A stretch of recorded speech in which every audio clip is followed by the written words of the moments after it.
Welcome everyone, it's Egwin here from Beyond Systems. Welcome back or welcome anew to our daily movement series that we have this month. If you haven't checked out the previous videos, you can do so on my channel. There are no prerequisite for what we do here. It's just this month I'm sharing one exercise every single day that comes out of either mobility, flexibility, qigong, coordination, proprioception awareness, something like that. They are all standalone videos and standalone exercises that you can benefit from. If you want to stay up to date with this, please hit the subscribe button, also the like and the notification bell so that you can stay up to date and get the next exercises right into your inbox. Now, without any further ado, exercise for today. It's a swinging leg exercise, something very simple. The most important thing is we have a standing leg and then we have a free leg. The free leg bends in front, up, and then I extend it back down. And I do so at the beginning with my upper body still relatively upright. So it's just a leg swing exercise to start with. I do this on both sides, one leg up, the knee up in front with a bent leg, and then I use this momentum and let the leg swing backwards. Obviously, there is going to be a little bit of counter movement from the upper body, and I really suggest to take it slow at the beginning and also don't go for full range of motion. So basically, start with a very small and relaxed way of doing this and allow your spine to move as much as is necessary without you having any sort of discomfort in the lumbar spine or the hip joints from the hip extension.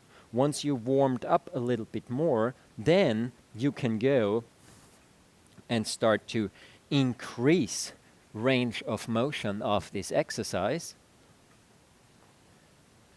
and then come to the second part of the exercise, which challenges the mobility as well as, and even more so, the balance and coordination. Because now the second part of the exercise, we start slow, left leg high in front, and then swinging out to the rear. The second part is that we add a hip tilt. Very important that the spine doesn't round, but what we do is that when the leg swings back, we actually tilt in the hip of the standing leg and come back up to neutral. We do not tilt backwards. We only come up into a neutral position, tilt forward when the leg swings back, and back up. Whoop, whoop, like this. That's the whole thing. Again, make sure that the knees, the legs are as free as possible. Now, obviously, if you do this exercise very slowly and almost static, then you have more time to balance.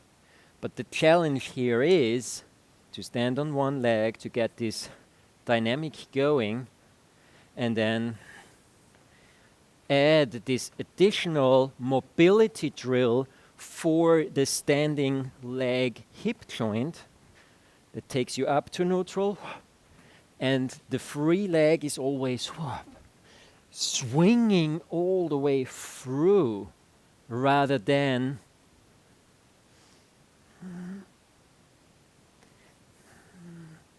I over-exaggerate massively, rather than it being guided back. So really make sure that you use this momentum. That's why we start with this pendulum action without the tilt, and then eventually slightly lean forward. Now, one word of caution here. An exercise like this, especially the second part of the exercise. The first part is no problem for most people unless they overdo it. So if you have troubles with your lumbar spine and you do this exercise quite intensely, then you might feel a discomfort in the lumbar spine. So you just simply don't do the exercise. It's quite simple. If your lumbar spine is fine and first exercise works great for you, so this leg swing, and then you want to go into this additional upper body tilt. Here, a word of caution for your hip. Please start slow and start literally in a way that gives you enough time to observe how your hip joint is doing. Especially when you are not yet warmed up. So this is not an exercise that I would start my day with, especially when you might have tight hamstrings. For the standing hip joint, a movement like this is quite challenging.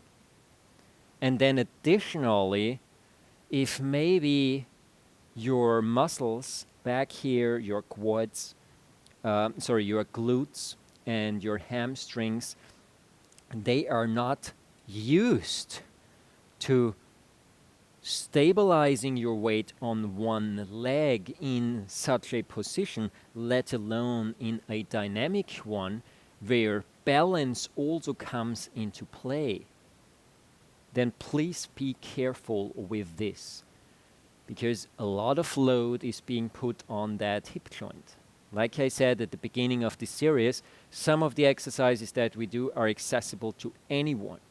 And some of the exercises that I do this December, they are really for slightly advanced people already, or intermediate people.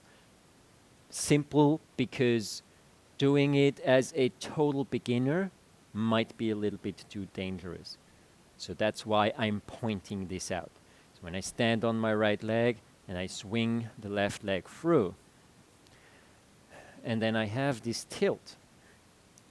See, it's important that in this phase, my leg is straight, but not hyperextended. It should never hyperextend back. That's another safety measure here.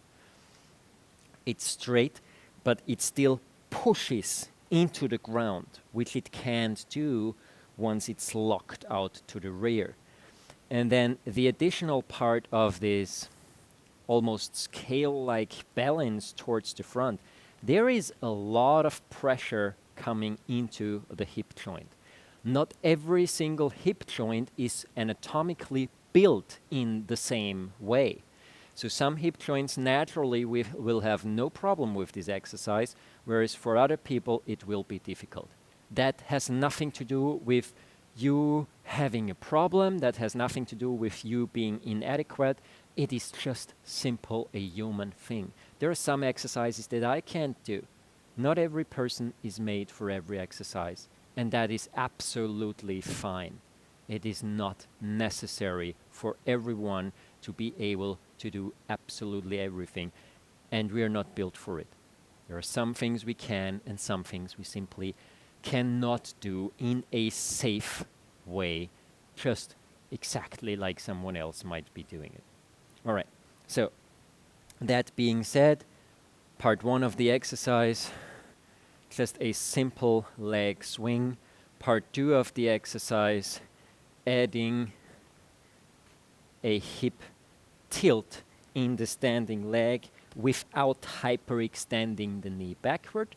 And last thing that I'm saying to this, do not open out towards the side. So don't go and turn the body open, because this will potentially bring your hip joint in an even more compromised position. So what you should really do here is make sure that you are tilting around a totally horizontal axis as much as possible. Whoop. That's my rotational axis here. Whoop. Yeah. Without this axis leaning out towards the side, because that can potentially really put pressure in the hip joint, especially with the dynamic, in a way that I would not suggest. All right, have a beautiful time. Try this exercise out. It's a fun one. Again, it creates a lot of pulsation in the legs. It supports the cardiovascular system. It supports the immune system. And it's just a great way to get things going, to sort of a slight advanced warm-up. When your basic warm-up is done already, you've moved around a little bit, say you're awake already for an hour or something like that, and you're just about to really hit some more intense work where you need your brain, you just want to get the fluids pumping, you want to just be focused and be alert and be full on. That's where this exercise can help a lot. And obviously it's a nice flexibility, stability, and also balance exercise. Have a beautiful time. See you tomorrow and all the best. Thanks for watching.